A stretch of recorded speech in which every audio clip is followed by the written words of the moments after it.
On this episode of China Uncensored, it's a trap! Hi, welcome to China Uncensored. I'm your host, Chris Chappell. If you've noticed that China seems to be coming up a lot more often in the news lately, well, you would be right. Chinese officials are eager to make China a superpower, and they're doing it with the help of an ancient Chinese Communist Party secret. Lots and lots of money. Yes, money. The key to a successful communist regime. The party has, over the past few years, lent huge sums of money to cash-strapped countries and then leveraged that debt to get what it wants. A lot of this is tied to a $1 trillion plan to build infrastructure around the world and then use it to create wealth, mostly for Chinese companies, move goods, mostly from China, and gain influence, mostly for the Chinese Communist Party. This project is called the Belt and Road Initiative, also known as One Belt, One Road. Let's get together and feel all right. Now, it's nothing new for countries with money to spare to help out needy neighbors by offering them a loan. Plenty of countries do it, including the U.S. But the Chinese Communist Party does it, as they like to put it, with Chinese characteristics. This stands in stark contrast to China's approach, which encourages dependency, using opaque contracts, predatory loan practices, and corrupt deals that mire nations in debt and undercut their sovereignty, denying them their long-term self-sustaining growth. As you might guess, some of the countries who have made these deals with China aren't feeling so all right anymore. On today's episode, we'll look at 5 countries gripped by the Chinese regime's debt trap. Number 5, Sri Lanka. The first port of call is Sri Lanka. In 2010, Sri Lanka got a $1.5 billion Chinese loan to build a giant port in the town of Hambantota, which would be great, except it has barely any shipping traffic. Without traffic through the port, Sri Lanka realized it couldn't pay back its debt to China. So instead, it signed away the entire port with a 99-year lease. The China Merchants Port Holding got a 70% controlling stake in the Hambantota port. With this agreement, we have started to pay back the loans, the Prime Minister of Sri Lanka told Parliament, and talked about there being more money for economic development. But critics say the cure might be worse than the disease. Some see the deal as a precedent for countries that owe money to China to accept deals that involve signing over territory. Territory that the Chinese regime might want to eventually use for military purposes.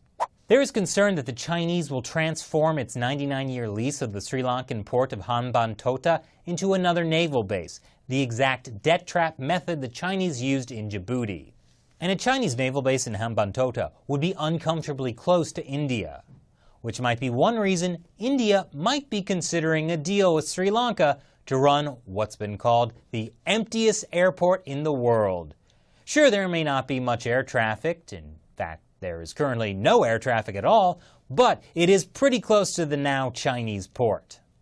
That airport, by the way, was also built with the help of huge loans from China.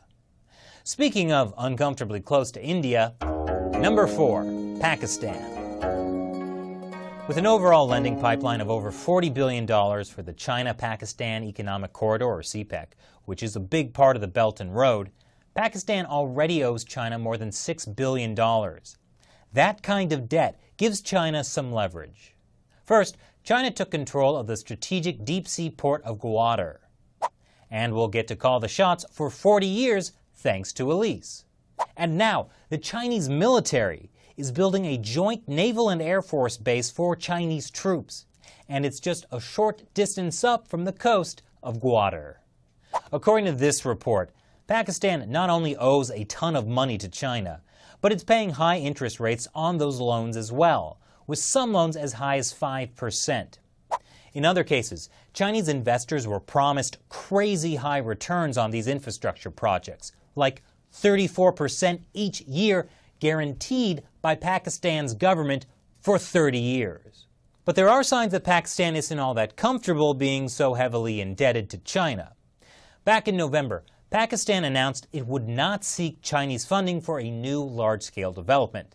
They said China's conditions for financing the long-delayed $14 billion Daimir Basha Dam on the Indus River were not doable and against our interest. Pakistan is also heading toward a debt crisis.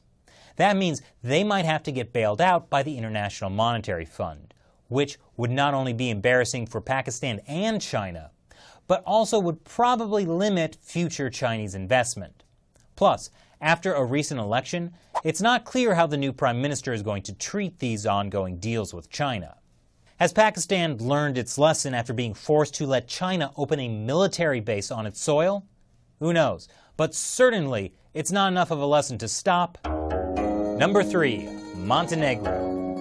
What's Montenegro? It's one of those Eastern European countries that's approximately the size of Yankee Stadium and is located here. No, wait, it's here. It's also the only country in Europe without a highway. That's not a joke. But then, the Chinese Communist Party offered to help Montenegro build one. The Montenegro government calls it the construction of the century and a pathway to the modern world. It would be a 100-mile highway with massive bridges that cut through difficult mountains and valleys. But Montenegro only has 630,000 people, which is fewer people than my small neighborhood in Queens. So, you might wonder why it has spent $950 million on a highway, especially since no one even knows where Montenegro is, so are they really trying to get there on a highway? There were 2 feasibility studies done in 2006 and 2012. Both of them suggested that their proposed highway would not have enough traffic to justify the cost. But, fortunately, the Chinese Communist Party was there to help with that. So, construction has begun. And surprise, China got a pretty sweet deal. 70% of the workers building the highway are from China. And in case of any legal dispute, an arbitration court in China has jurisdiction. And we all know the Chinese justice system is a model of fairness and rule of law, right? A European Union official who asked to remain anonymous is a little less enthusiastic, saying that Montenegro has run out of money. They have strangled themselves, and for the time being, this is a highway to nowhere, the official says. Highway to the nowhere zone doesn't sound as cool, does it? What's worse, the road is only partly done. They need another $1.2 billion to finish it, which the International Monetary Fund says Montenegro can't afford to borrow. With a debt-to-GDP ratio expected to soon hit 80%, Montenegro's government has already had to raise taxes, freeze public sector wages, and cut social spending.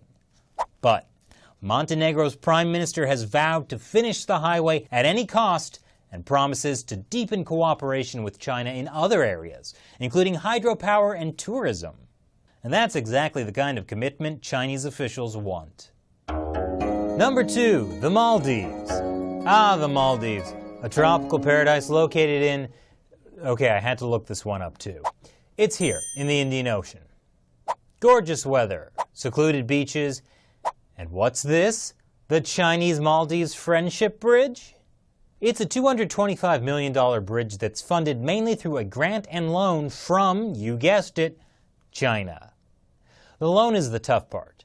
With the funding of this bridge, it puts the Maldives' debt-to-GDP ratio at nearly 100%, meaning it owes as much in debt as its entire economy generates in 1 year. Sounds kind of like my student loan debt. And take it from me, that's not healthy. But the Maldives is already dealing with being swallowed up by rising sea levels and could be underwater in 60 years. So really, does it matter if they're also financially underwater from debt to China? They're like, yeah, China, why don't you try to collect your money from the ocean?